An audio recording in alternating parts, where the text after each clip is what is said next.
Model 8 का first example करते हैं। क्वेश्चन है यहाँ पे, an article was sold for ₹560 after discount of 30%, what is the mark price.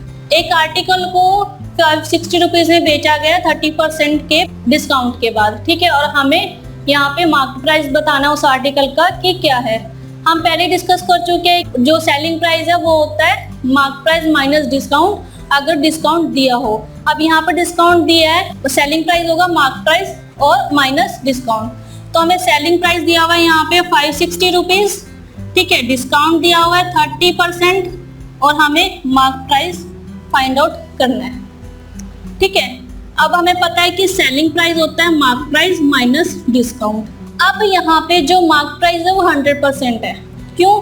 क्योंकि जो डिस्काउंट है वो मार्क प्राइस पर कैलकुलेट हो रहा है, तो ये 100% है और इस पे डिस्काउंट जो है कैलकुलेट हो रहा है, तो मार्क प्राइस यहाँ पर है 100%। और सेलिंग प्राइस हम निकाल लेते हैं यहाँ से। सेलिंग प्राइस है यहाँ पर इन टर्म ऑफ परसेंटेज 100%, ठीक है, माइनस 30%, तो ये हुआ 70%। यानी कि जो सेल प्राइस है परसेंटेज के टर्म में वो 100%, मार्क प्राइस 100%, डिस्काउंट हमें दिया 30% का, तो ये आया 70%। और हमें 70% की वैल्यू दी हुई है 560 रुपीज, ठीक है, और हमें मार्क प्राइस बताना है, यानी कि हमें 100% की वैल्यू यहाँ पर बतानी है कि 100% की वैल्यू क्या होगी। हम इस क्रॉस मल्टीप्लाई करते हैं तो 560 इंटू 100 डिवाइड बाई 70, ये है मार्क प्राइस, तो ये 8 टाइम्स जाएगा, तो ये आया 800 रुपीज। यानी कि जो मार्क प्राइस है वो है 800 रुपीज और उसको 30% के डिस्काउंट के बाद सेल किया गया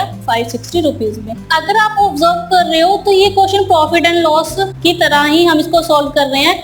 मार्क प्राइस यहाँ पर 100% है, वहाँ पे कॉस्ट प्राइस 100% होता है, ठीक है। वहाँ पे हम प्रॉफिट एंड लॉस को कॉस्ट प्राइस पे कैलकुलेट करते हैं, यहाँ हम डिस्काउंट को मार्क प्राइस पे कैलकुलेट कर रहे हैं। तो अगर हमसे क्वेश्चन में पूछा जाए डिस्काउंट की वैल्यू बताओ रुपीज में, तो हम क्या करेंगे, हमें 70% की वैल्यू पता है 560, हम 30% की वैल्यू यहीं से फाइंड आउट कर सकते हैं क्रॉस मल्टीप्लाई करके। इससे रिलेटेड हम एक और एग्जांपल करते हैं।